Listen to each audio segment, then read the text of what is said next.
India's number 1 varicose veins hospitals ఐబీసీను సంప్రదించండి. మీ నొప్పి లేని ప్రయాణాన్ని ప్రారంభించండి. నమస్కారం, మీరు చూస్తుంది సుమన్ టీవీ. నేను మీ కీర్తి. జూలై 14వ తారీఖు సంకష్టహర చతుర్థి. మరి మనందరి జీవితాల్లో కొద్దో గొప్ప ఏదో ఒక సంకటం ఉండే ఉంటుంది. ఈ రోజుని ఎలా సద్వినియోగం చేసుకుంటే బాగుంటుందో తెలియజేయడానికి ప్రముఖ ఆస్ట్రాలజర్ నందిబట్ల శ్రీహరి శర్మ గురుగారు ఉన్నారు. నమస్తే గురుగారు. వాగర్థావివ సంపృక్తౌ వాగర్థ ప్రతిపత్తయే జగతః పితరౌ వందే పార్వతీ పరమేశ్వరౌ ఆదిత్యాయ చ సోమాయ మంగళాయ బుధాయ చ గురు శుక్ర శనిభ్యశ్చ రాహవే కేతవే నమః. శృంగేరి జగద్గురు పీఠాధిపతులకి, కంచి పీఠాధిపతులకి నమస్కారములు తెలియజేసుకుంటూ కార్యక్రమాన్ని ప్రారంభిద్దాం. గురుగారు, నిజంగా ఒక్కొక్కసారి పిలిస్తే పలికే దేవుళ్ళు ఆ గణపయ్య కూడా అనిపిస్తూ ఉంటారు. సో ముఖ్యంగా ఇట్లా సంకష్టహర అని ఎవరికి లేదు, ఆయనకే ఉంది పేరు. ఎలాంటి సంకష్టాల నుంచి అయినా బయటికి తీసుకురాగలడు చాలా సునాయాసంగా. మరి ఈ రోజుని మేము ఎలా సద్వినియోగం చేసుకోవాలంటారు? సంకష్టహర చతుర్థి అంటే గణపతికి సంబంధించినటువంటిది. మనకు కలియుగ ప్రమాణాన్ని అనుసరించి కలో చండీ వినాయకో కాలభైరవ ఎందుకు చెప్పాల్సి వచ్చిందనంటే, ఒక్కొక్క యుగానికి దేవతలు, కొన్ని దేవతలు ఉంటారు, కొందరు వాళ్ళు అతి శీఘ్రంగా ఫలితాలు ఇస్తారు. అంటే సంకల్పము మాత్రము చేతనే ఆ దేవతల్ని ఉపాసించినటువంటి కారణం చేత సంకల్పం మాత్రము చేతనే ఫలితాలని త్వరగా ఇచ్చేసేస్తారు, అతి శీఘ్రంగా. క్షిప్రము అని అంటారు. అలాగే అతి శీఘ్రంగా ఫలితాలు ఇచ్చేటువంటి వాడు గణపతి. అందుకే ఆయనకి క్షిప్ర గణపతి అని అంటారు. క్షిప్ర అంటే తొందరగా, స్పీడ్. ఇక్కడ మనము చెప్పుకోదగినటువంటిది, ఈ కలియుగంలో చండి, గణపతి, కాలభైరవుడు, ఈ ముగ్గురు అతి శీఘ్రంగా ఫలితాలు ఇస్తారు. కాబట్టి ప్రతి సంకష్టహర చతుర్థి అంటే ప్రదోషకాల సమయానికి చవితి తిథి అందున బహుళ పక్షంలో ఉండాలి. పౌర్ణమి వెళ్ళిన చవితి తిథే బహుళపక్షం. మరి ఈ రోజు ఏ టైంలో ఉంది? కానీ మీరు గమనించుకుంటే వినాయక చవితి మాత్రం అమావాస్య వెళ్ళిన చవితికి చేస్తే అది వరద చతుర్థి అని అంటారు. ఈ మిగతా చతుర్థులు అమావాస్య కంటే పౌర్ణమి వెళ్ళినటువంటి చవితి తిథి రోజున చేస్తారు. అది ప్రదోషకాల, సాయంకాల ప్రదోషకాల సమయంలో చవితి ఉండాలి. అది నియమం. ఈసారి 14వ తారీఖు అయింది, ఆదివారం. మనకు అమావాస్య వెళ్ళిన తర్వాత వచ్చేది వరద చతుర్థి, అది వినాయక చతుర్థి. కానీ పౌర్ణమి వెళ్ళినటువంటి చతుర్థి ప్రదోషకాల సమయంలో ఉండాలి, అది సంకష్టహర చతుర్థి అని అంటారు. ఈ సంకష్టహర చతుర్థి విధిగా ఆచరించినటువంటి వాళ్ళకి నా అనుభవంలోనమ్మా చాలా మంది ఫలితాలు పొందిన వాళ్ళు ఉన్నారు. ఇప్పటికీ కూడా అది మేము చేస్తున్నామని చెప్పుకోరు, కానీ సంతోషి మాతా వ్రతము, వైభవ లక్ష్మీ వ్రతము, అలాగే ఎలా అయితే దత్తాత్రేయ ఆరాధన, గురు వ్రతం ఎలా అయితే చేస్తారో ఇది కూడా చేస్తున్నారు. అవును గురుగారు, ఉప్పు లేకుండా తినాలంట కదా ఈ రోజు. అవును, సంకష్టహర చతుర్థి రోజు వ్రతం ఆచరించిన వాళ్ళు ఉప్పు లేకుండా తినాలి. సాయంకాలం వరకు ఏం తినకుండా ఉపవాస నియమాన్ని పాటించాలి. అసలు శివరాత్రి రోజున ఉపవాస నియమం ఎలా అయితే పాటించమని శాస్త్రం చెబుతుందో, ప్రతి ఏకాదశి రోజున ఉపవాసం ఉండాలని ఎలా చెబుతుందో, అట్లాగే సంకష్టహర చతుర్థి రోజున ఖచ్చితంగా ఉపవాసం ఉండాలి ఆచరించేవాళ్ళు. ఆచరించి పుణ్య ఫలితాన్ని అనుభవించే వాళ్ళు కూడా నిజంగా నేను కూడా మా ఇంట్లో చేస్తారు గురుగారు. చాలా అసలు ఆ వారాలు 8 వారాలు, 5 వారాలు, 16 వారాలు అనుకుంటారు కదా, ఎంత కఠినమైన కోరికైనా నిజంగానే తీరుతుంది. ఒక్కసారైనా చేస్తానని,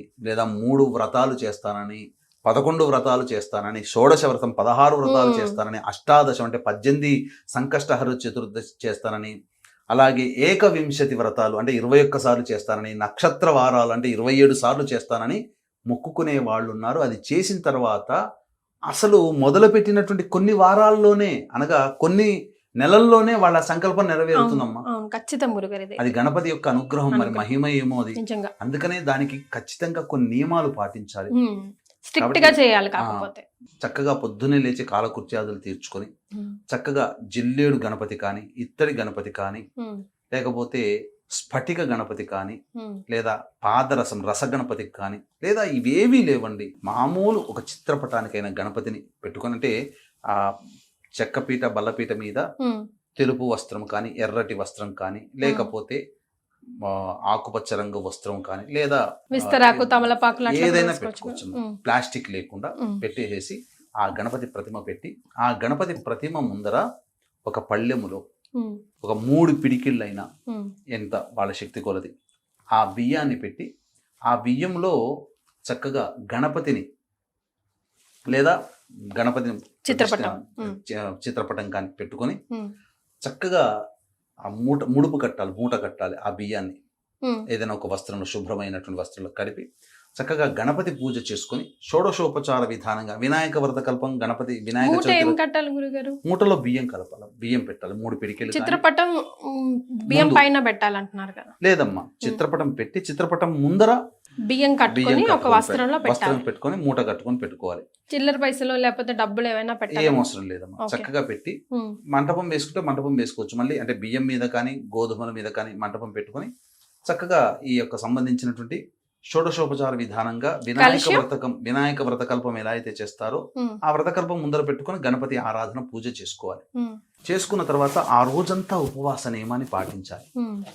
పాటించి సాయంకాలం ప్రదోషకాల సమయానికి గణపతి దేవాలయానికి చేరుకొని లేదా ఉదయం పూటనైనా కానీ గణపతి దేవాలయానికి చేరుకొని గణపతికి గరికతో అష్టోత్తర పూజ చేసి అభిషేకం అర్చన దేవాలయంలో చేయొచ్చు, ఇంట్లోనైనా చేసుకోవచ్చు. చేసి ఆ రోజంతా ఉపవాసం ఉండాలి. ఉండి గణపతి నామాన్ని స్మరించుకుంటూ ఉండాలి. సాయంకాల ప్రదోషకాల సమయంలో చక్కగా విధి విధానంగా ఈ స్వామిని మళ్ళీ అర్చించాలి. అయితే ఈ లోపల ఈ సంకష్టహర చతుర్థి రోజున చాలా మంది ఏం చేస్తారంటే మోదుగలతో ఇవి ఉంటాయి కదమ్మా గణపతి మోదకాలు ఆ మోదకాలతో హోమం చేస్తారు, లేదా కుడుములు నైవేద్యంగా పెడతారు తయారు చేసి, లేదు గణపతి హోమం విశేషంగా చేస్తారు గరికతో కానీ, లేదు అష్టద్రవ్యములు అని అంటారు. అంటే కొబ్బరి పొడి, అటుకులు, బెల్లము, పుట్నాలు, అలాగే మిశ్రి, ఇవన్నీ కలిపినటువంటి ద్రవ్యములతో గణపతికి హోమం చేస్తారు. చాలా విశేషం, గరికతో కలిపి చేస్తారు. విశేషమైనటువంటి ద్రవ్యం అది చేయడం ద్వారా ఆ గణపతి అనుగ్రహం శీఘ్రంగా కలుగుతుంది. ఆ హోమ తదనంతరం ఉపవాసం ఉంటారు. సాయంకాలానికి విధిగా ఒక నియమాన్ని పాటించాలి. దీనికి సంబంధించినటువంటి గాథ కూడా ఉందమ్మా. వీక్షించేటువంటి ప్రేక్షకులు కూడా గమనించాల్సింది ఏంటంటే, ఈ ఆషాఢమాసం అమావాస్య పునరుసు నక్షత్రమేమో పగలు, రాత్రేమో పుష్యమి నక్షత్రం. పగలు ఒక విధానమైనటువంటి యోగము, రాత్రి అద్భుతం. మళ్ళీ ఈ సంవత్సరం పుష్యమి నక్షత్రంతో కూడుకున్న అమావాస్య లేదండి. కావున అది శివాజ్ఞ మేర విశ్వేశ్వరుడు పిలిపించుకున్న కాశీ క్షేత్రంలో ఉంటున్నాం ఒక వారం 10 రోజుల పాటు. అప్పుడు ఆ సమయం అమావాస్య వచ్చింది కాబట్టి మీ కుటుంబ సభ్యుల యొక్క అనగా మామూలు సందర్భాలలో ఎక్కడ ఒక్క కాశీ క్షేత్రం తప్ప ఎక్కడ పిండ ప్రదాన కార్యక్రమం చేసినా వసురుద్ర ఆదిత్య రూపంలో పితృదేవతలకు వెళుతుంది. కానీ కాశీ క్షేత్రంలో పిండ ప్రదానం జరుగుతుందంటే సాక్షాత్తు యముడే పంపిస్తాడు పితృదేవతని, వెళ్ళి మీ వాళ్ళ కార్యక్రమాన్ని జరిపిస్తున్నారు, ఆ పుణ్యఫలం తెచ్చుకో అని చెప్పి. కాబట్టి చక్కగా బ్రాహ్మణులను కర్తగా పెట్టి మంత్ర సహితముగా మీ పితృదేవతల ఆత్మతృప్తి కోసం, పుణ్యలోకాలు గతించడం కోసం పిండ ప్రదాన కార్యక్రమాలు ఇరువైపులా 3 తరాల్లో ఉన్నటువంటి వారి ఆత్మతృప్తి కోసం పిండ ప్రదాన కార్యక్రమాలు, తర్పణాది కార్యక్రమాలు చేయించడం జరుగుతుంది. అలాగే రాత్రిపూట అమావాస్య పుష్యమి నక్షత్రం కాబట్టి ఉగ్రదేవతలకి సంబంధించినటువంటి అంటే జాతకరీత్యా అన్ని రకాల దోషాలు తొలగిపోవాలి, సర్వదోష నివారణ అనేటువంటిది చేయించడం జరుగుతుంది. అందులో వారాహి, ప్రత్యంగిర, బగళాముఖి, రాజశ్యామల, సుదర్శనం హోమాదులు సశాస్త్రీయంగా జరిపించడం జరుగుతుంది. అవకాశం ఉన్నవాళ్ళు కార్యక్రమ తదనంతరం కాంటాక్ట్ చేసి 2 కార్యక్రమాల్లో గోత్రనామాదులు నమోదు చేసుకోవచ్చు. ఇక సంబంధించినటువంటిది ఏంటంటే క్లుప్తంగా తెలియజేస్తాను. ఇంద్రుడికి సంబంధించి ఇంద్రుడు ఒక విశేషమైనటువంటి గణపతి భక్తుడిని సందర్శించుకుని తిరుగు ప్రయాణం అవుతుంటే విశ్వరూపుడు అనే రాజు పరిపాలించే నగరం గుండా వెళుతున్నప్పుడు విమానం మధ్యలోనే ఆగిపోతుంది. అంటే ఈ యొక్క రాజ్యంలో పాపకర్మలు చేసిన ప్రజలు ఉన్నారు కాబట్టి వాళ్ళ నెగిటివ్ ఎనర్జీ వెళ్ళి ఆ విమానం అనేటువంటిది ఆగిపోయింది. విమానం మళ్ళీ ముందుకు కదలాలి అని అంటే ఎవరైనా సంకష్టహర చతుర్థి అంటే గణపతి ఉపాసన చేసినటువంటి వ్యక్తి ఒకరోజు చతుర్థి వ్రతాన్ని ఆచరించిన పుణ్య ఫలితాన్ని ధారాదత్తం చేస్తే విమానం కదులుతుందని అశరీరవాణి పలుకుతుంది.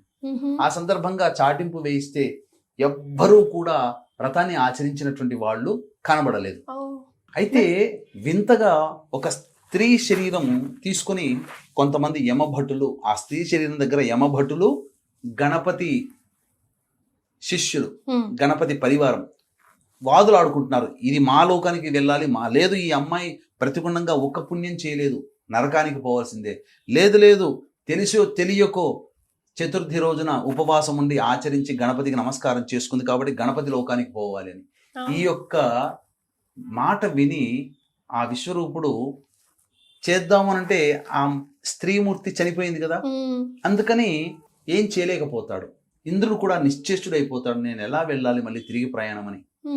కానీ వాదులాటలో గణపతి సైనికులే గెలుస్తారు కాబట్టి గణపతి లోకానికి తీసుకుని వెళ్తుంటే ఆ యొక్క విమానం గుండా ఆ యొక్క స్త్రీ శరీరం శవం వెళుతుంది. గాలి తాకినటువంటి ఆ స్త్రీ శరీరాన్ని కనుక తెలుసో తెలియకో ఈ గణపతి వ్రతాన్ని ఆచరించి గణపతికి పూజ చేసినటువంటి పుణ్య ఫలితం పొందిన ఆ స్త్రీమూర్తి తీసుకుని వెళుతున్నటువంటి భటులు, గణపతికి సంబంధించినటువంటి సైనికులు ఎవరైతే ఉన్నారో పోతూ ఉంటే ఆ స్త్రీమూర్తిని తాకినటువంటి గాలి వెళ్ళి ఆ విమానానికి తగలడం వల్ల ఆ విమానంలో చైతన్యం వచ్చి విమానం కదులుతుంది. అంటే వ్రతాన్ని ఆచరించిన వ్యక్తికి స్వర్గం ఎలా అయితే కలిగిందో ఆ వ్రతాన్ని ఆచరించిన వ్యక్తికి తాకిన గాలి కూడా గొప్ప శక్తివంతంగా పనిచేసింది. అంటే దీని అర్థము ఇటువంటి వ్రతాన్ని ఆచరించడం వల్ల ఎంతటి పుణ్య ఫలితాన్ని, ఎంత గొప్ప యోగాన్ని పొందుతారో మనకు దీని ద్వారా తెలుస్తుంది. కాబట్టి చక్కగా ఈ వ్రతాన్ని ఆచరించి సాయంకాలం ప్రదోషకాల సమయంలో చక్కగా మళ్ళీ చంద్రుణ్ణి దర్శనం చేసుకుని ఇంటికి వచ్చి ఆ 3 పిడికెళ్ళు బియ్యం వేసినటువంటి ఉంది కదమ్మా, దాన్ని పాయసాన్నం, బెల్లముతో కూడుకున్నటువంటి పాయసాన్నాన్ని నైవేద్యంగా చేయాలి. చేసి ఆ స్వామికి నైవేద్యంగా పెట్టి కుటుంబ సభ్యులు భుజించినట్లయితే ఆ రోజంతా ఉపవాసం చేసిన ఫలితం దక్కుతుంది. అప్పుడు ఆ గణపతి యొక్క అనుగ్రహం కలగడం ద్వారా వాళ్ళ జీవితంలో ఎదుర్కొనే అనేక సమస్యలన్నీ కూడాను అతి త్వరగా నివారణ అవుతాయని చెప్పడంలో ఏమాత్రం సందేహం లేదు. ఇది నమ్మి చేయండి, గణపతి అనుగ్రహాన్ని పొంది తీరుతారు, అందులో సందేహము లేదు లేదని చెప్పవచ్చు. చాలా సంతోషం గురుగారు, అనేక విషయాలు తెలియజేశారు. ధన్యవాదాలు. సర్వం శ్రీ ఉమామహేశ్వర పరబ్రహ్మార్పణమస్తు.